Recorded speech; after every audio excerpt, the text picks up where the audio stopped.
요즘 한창 여러 가지 바쁜 일 많을 텐데 그 중에서 부동산 정책 관련해서 최근에 대통령께서도 열심히 이제 글을 또 쓰시는 걸 봤습니다만 이재명 정부의 부동산 정책의 목표랄까요?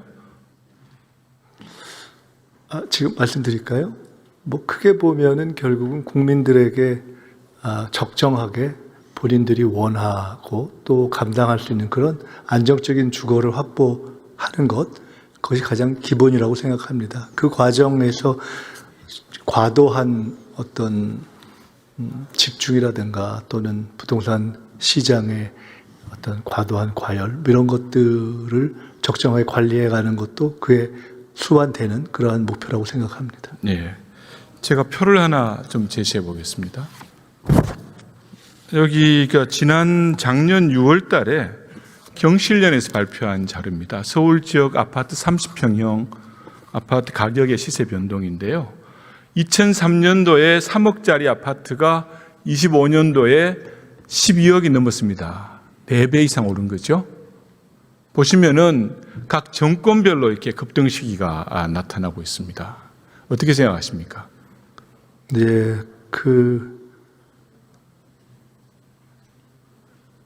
평가를 떠나서 종합적으로 저희 어떤 민주당 계열의 정부가 책임을 맡았던 시절에 있었던 부동산 어떤 정책의 결과에 있어서의 그렇죠? 아쉬운 부분들에 대해서는 저희들이 늘 이렇게 성찰하려고 하고 있습니다. 어제 문재인 대통령 전 대통령께서도 말씀하셨지만은 부동산 정책의 실패를 자인 아시고 마음 아파하셨다는 거 잘 알고 있습니다. 그렇죠? 저는 근데 이 정부가 정말 집값 안정을 통한 우리 국민들의 주거 안정 보장을 할 수 있는 그 부동산 정책의 목표를 잘 이룰 수 있을 것인가 많이 궁금하고 또 그렇게 되기를 바랍니다. 네, 감사합니다. 다음 번 보여주시죠. 요 내용 보면은 그런 기대가 과연 이 정부가 할 수 있을까? 수요 억제를 위주로 하는 이 정부의 부동산 정책이 과연 국민들의 주거 안정을 이룰 수 있을까? 잘 안 보입니다. 그렇게. 내리시죠. 보시면은 이 부동산원에서 만든 공개된 자료입니다. 보면은 그 뒤에 이 정부 들어서서 상승률이 역대 최고라고 합니다. 문재인 정부 시절보다도 더 가파르게 지금 상승하고 있습니다. 우선 두 가지 말씀드리겠습니다. 아까 조금 전에 이 정부가 수요 억제만 하는 정책이 과연 유효하겠는가라고 말씀 주신 것에 대해서는 수요 억제와 지속적인 공급 두 가지를 다 당연히 하고 있다 하는 말씀을 드리고요. 그 다음에 이 시점에 있어서 역대 기간 중에 가장 가파랐다 이렇게 하는 것은 사실은 일정 기간을 지금 이제 6개월 정도 지난 건데요. 맞아요. 놓고서 예. 조금 더 종합적으로 평가해야 되지 않을까 생각하고 있습니다. 혹시 이런 구체적인 지뢰에 대해서 총리께서 다 아시는지는 모르겠습니다만 혹시 전세 가격이 문재인 정권 말기와 지금 25년 말까지의 변동상 혹시 알고 계십니까? 변동폭.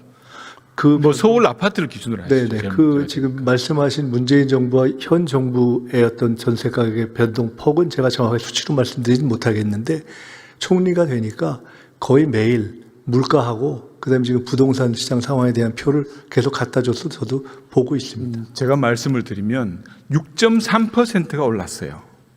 그리고 월세 가격의 변동은 124만 원에서 147만 원, 18.9%가 올랐습니다. 많은 우리 서민들께서 전세도 이제 안 되는 거죠. 월세로 옮겨가고 있습니다. 왜 이런 현상이 일어나죠? 왜 이렇게 월세, 전세, 매매 모두가 정부에서 이 정부 들어서고 난 다음에 계속해서 또 우상향하는 거죠. 원인이 뭡니까? 지금 말씀하신 것처럼 상당 기간에 걸친 것을 매매, 전세, 월세 다 해서 하나를 원인을 이 정부에서 들어라라고 이렇게 설명을 하라고 하시는 건 사실 설명하기가 좀 어렵습니다. 그러나 그러한 여러 가지 복합적으로 저희 정부 이전에부터 누적된 상황과 또 그 이후에 벌어진 상황들을 종합해서 저희는 현재로는 초기에는 수요 억제 그리고 그 이후에는 지속적인 공급 이렇게 해서 대책을 내놓고 있고 그런 점에서 아마 아까 말씀하신 그 어떤 지표의 변동은 생각하신 거, 아까 말씀하신 것보다는 그렇게까지는 아닐 것이다 이렇게 보고 있고요. 아니 이게 그러나 부동산에서 나온 자료들 통계를 가지고 그러나 말씀드리는 그것을 겁니다. 그렇게 뭐 낙관하거나 이렇게 보고 있지 않습니다. 굉장히 중하게 보고 있습니다. 저는 이 부동산 정책이 단기간에 어떤 효과를 내거나 단기간에 해결할 수 있는 문제는 아니라고 생각해요. 네, 맞습니다. 어떻게 보면은 정권을 넘어서서 지속적으로 진짜 이루어져야 되는 그런 차원이라고 생각이 드는데, 그럼 정책의 일관성이라는 측면이 굉장히 중요합니다. 다음 그 한 페이지 보여주시죠. 그 한 가지만 말씀드린다면, 이거 제가 설명드리고요. 네네, 정책의 일관성 예. 측면에서는 정책 최고 결정권자의 워딩이 굉장히 중요합니다. 지난 7월 달에 대통령께서 하신 말씀은 할 수 있다. 12월 달에 하신 말씀은 야 이거 구조적이라 도저히 못해. 또 1월 달에 오셔서 하시는 말씀은 야 그거 계곡 정비보다도 더 쉬운 거야. 이렇게 얘기하십니다. 어떻게 해석해야 됩니까? 경우는 좀 다른데, 가령 미국에서 금융정책을 했던 저 책임자 중에 그린스펀 같은 분이 그때그때 말로 금융에 대한 메시지를 냈던 경우가 있지 않습니까?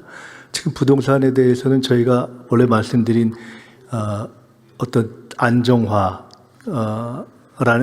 기조에서 일정하게 수요 억제를 강조했던 시기가 있고, 그 다음에 그것이 저희가 생각하는 만큼 충분히 지금 작동이 덜 된다고 할 적에는 그 다음에 또 정책의 기조를 강조할 때가 있다고 생각합니다. 근데 분명한 것은 최근에 시장에서의 이야기 가운데 이 정부는, 이재명 대통령은 예를 들어 중과세 유예를 아예 끝내겠다라고 하면 그런 부분이 지난 정부에는 계속 매년 바뀌어 왔는데 그 또한 일관되게 하겠다는 그 또한 것을 믿을 수 있다라는 들어보십시오. 말도 듣고 있습니다. 그 또한 대통령께서 후보 시절에는 정반대 입장을 취하신 거 잘 알고 계실 겁니다. 물론 뭐 사정 변경에 따라서 그렇게 할 수는 있다고 생각은 들지만, 대통령의 발언이 이렇게 180도 변경된 데는 그 배경이 뭘까? 이런 걸 굉장히 궁금하게 생각했거든요. 총리께서는 아마 자주 접하실 거니까 그 발언 내용이, 그 의도가 180도 달라진 이유가 뭐라고 생각하세요? 저는 지적을 해주시면 좋겠지만 어떤 부분이 180도 변경이라고 말씀하시는지, 저는 180도 제가 변경, 조금 전에 귀한 시간 들여서 설명드렸잖아요.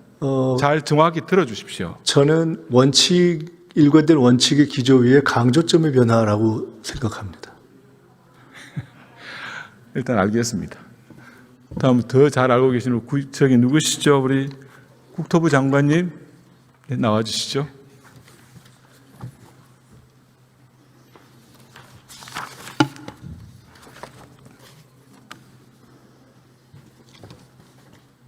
예, 고생하시죠. 네. 장관님, 지난 1월 29일 날 도심 공공주택 확대 신속화 방안 발표하셨죠? 네. 이제 문제가 되고 있는 서울만 기준으로 따져봅시다. 몇 군데 몇 호 더 하신다고요? 6만 호 정도 됩니다. 토탈해서. 그건 수도권이고요. 예, 예. 서울을 기준으로 얘기한다고 말씀드렸습니다. 네. 서울 3만 2천 호, 경기 2만 3천 호, 인천 0천 호 이렇게 되나요? 제가 말씀드린 건 서울을 중심으로 예, 얘기했어요. 예. 너무 방대하게 나오면 안 되니까요. 네. 몇 곳이죠, 그게? 프로테이죠? 3만 2천 호요. 몇 군데 장소입니까? 26곳으로 기억하는데. 혹시 그 전에 스터디 하시면서 문재인 정부 당시에 2020년도 8.4 내지는 8.14 대책에서 발표된 서울 지역 아파트 공공개발 어떻게 하신다고 알고 계십니까? 몇 군데 몇 호죠? 정확히 수치는 제가 잘 모르겠습니다. 근데 일단 그 문재인 정부 당시에 그 발표했던 내용들을 그때 하겠다고 발표했다가 잘 안 된 부분에 대해서 일부 포함이 되어 있다고 알고 있습니다. 그럼 정확하게 어느 정도인지 검토 안 해보셨습니까? 제가 말씀드릴게요. 예. 24군데 3만 3천 호입니다. 네. 그중에 몇 군데 정도가 이번에 129 대책이랑 중복되는지 아십니까? 정확하게 구체적으로 몇 군데 겹친다고는 자료를 좀 확인해 봐야겠는데. 장관님! 부동산 대책의 주무 네. 책임자시잖아요. 아셔야죠. 다음 장 한번 띄워보세요. 한번 보십시오, PPT. 몇 군데입니까? 똑같이 중복되는 데가 6군데입니다. 네. 이미 4군데는 추진하던 것이었어요. 거기 다 26군데 포함시킨 겁니다. 재탕 대책이에요. 네. 인정하십니까? 그렇죠. 그때 문재인 정부 당시에 추진하겠다고 발표했다가 재탕 대책 인간들- 인정하신다고요? 예, 다시 저희들이 하는 거니까 표현에 따라서 알겠습니다. 재탕도 다시 한번 해봅시다. 일리가 있다고 그러면 생각합니다. 그때 왜 부동산 시장이 어렵냐는 걸 말씀드리면 여러분 그때 24군데 33,000호 지금 26군데 32,000호 비슷해요. 네. 근데 24군데 중에서 몇 군데가 착공까지 가신 것 같아요? 확인해 보셨습니까? 예, 구체적으로 제가 뭐 다 기억을 못 하고 있습니다. 아, 구체적이 아니라 이거 숫자인데 아주 심플합니다. 네. 대답을 해보세요. 제가 묻잖아요. 기획, 설계, 착공까지 간 곳이 24군데 중에 몇 군데냐고요. 제가 일일이 다 기억 못 하겠는데요. 예. 장관님 혹시 국장님 나와 계세요? 누구? 담당자 나와 계십니까? 부장님, 저 실무자를 불러서 답변해도 되겠습니까? 국무위원이나 정부위원이 아니면 나오기가 금지되어 있는 걸로 확실해. 아니 그럼 국무위원께 잘 모르시면 어떻게 합니까? 물어가 다시 답변하러 나와야지. 아니, 이거 구체적으로 제가 어떤 한번 말씀- 확인해 보십시오. 예. 24군데. 저는 이거 스타디하면서 다 공부해가 왔는데 왜 장관님은 국민들 앞에 이거 내용 상세하게 설명하고 국민들이 느끼는 불안감을 덜어주셔야 되잖아요. 아니, 그럼요. 24군데 중에 예. 숫자까지 다 유효해. 기획. 의원님? 아니, 태릉 문제에 대해서 논쟁이 착공 간 데는요. 이런 문제를 24군데 있죠. 중에 2군데고요. 예. 다 포함하면은 6군데입니다. 예. 또 한번 물어보겠습니다. 혹시 공공주택 개발, 공공계 개발하잖아요. 예. 이게 몇 년 걸립니까? 계획부터 준공까지. 하여튼 평균 몇 년 걸립니까? 한 15년에서 20년 걸리는 거 생각하고 있습니다. 아, 지금 그러면은 재개발, 말씀하시는 거는 공공개발을 제가 몇 년 걸리냐고. 공공 재개발 예, 예. 재건축이 뭐 그렇게 인식하고 있고요. 보통에서는 한 5년에서 6년 이렇게 잡고 있습니다, 저희들은. 그럼 빠른 속도로 지금 발표해도 이 정부 끝날 때쯤 공급이 되겠네, 그죠? 그렇죠. 아무래도 알겠습니다. 빠른 건 27, 8년도 들어가십시오. 있지만, 예. 다음 총리님 나와 주십시오.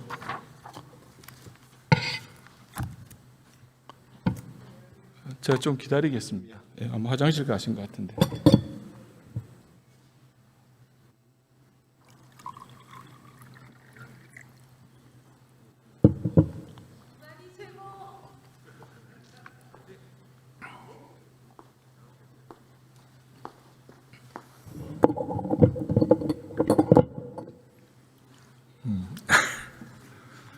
부동산 문제 참 어렵습니다. 이것만 가지고 다 시간 다 가네요.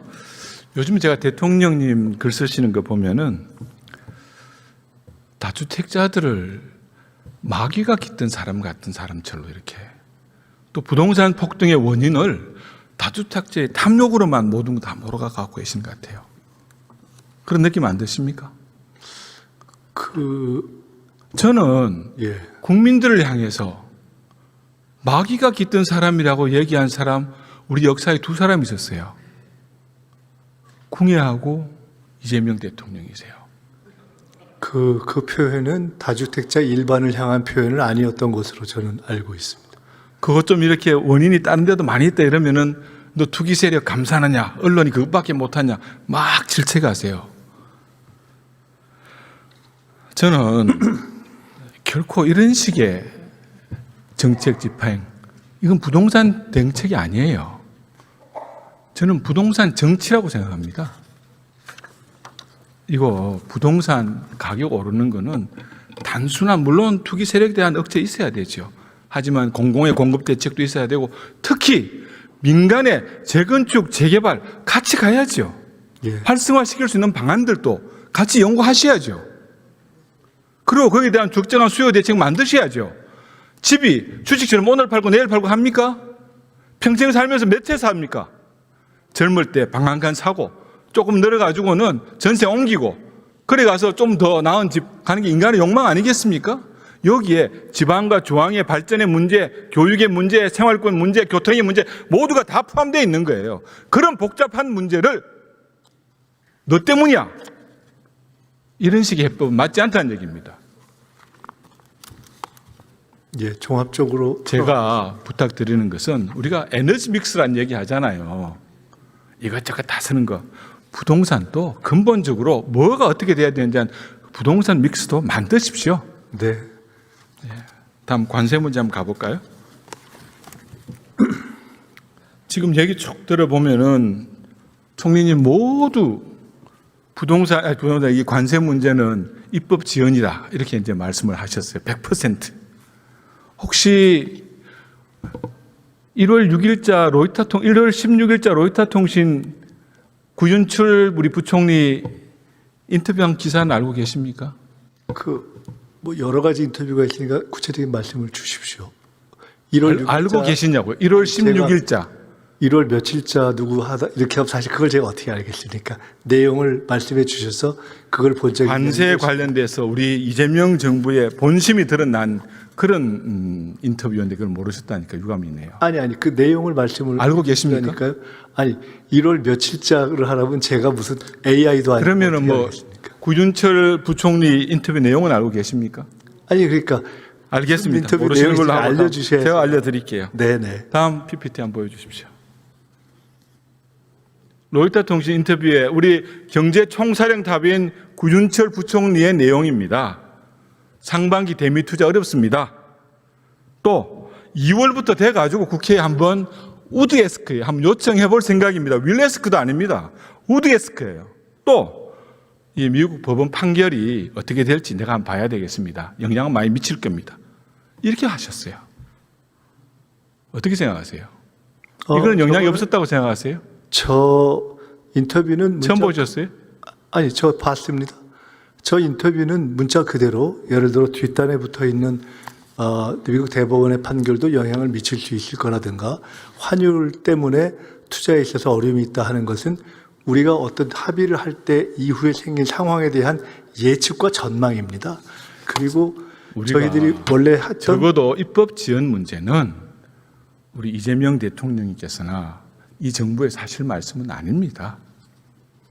왜 아니죠? 다 아시는 분들은 아시니까 한번 생각해 보십시오. 왜 제가 그렇게 말씀드리는지. 또 한 가지 물어볼게요. 아까 비관세 장벽 얘기하셨잖아요. 비관세 장벽은 농업 분야 많이 얘기합니다. 이번에 감자 개방된 건 알고 계시죠? 그 부분에 대해서는 큰 틀에 있어서 저희들이 뭐 쌀이라든가 이런 등등에 대한 논의가 지난번 관세 협상의 주된 아젠다가 아니었다. 결국 검역 완화 조치로 푼 거거든요. 다른 농산물 대미 협상 과정에서 추가 개방하실 계획이 있으십니까? 말씀드렸듯이 그것은 주된 아젠다가 아니었습니다. 현재까지 합의된 것은 검역 과정에 있어서 검역의 효율화 외에는 특별히 어떤 한 품목을 뭐 추가로 개방한다 아니다. 이것이 관세 협상에서의 아젠다나 합의 사항은 아니었던 것으로 저는 알고 있습니다. 관세에 따른 피해는 국민과 우리 기업입니다.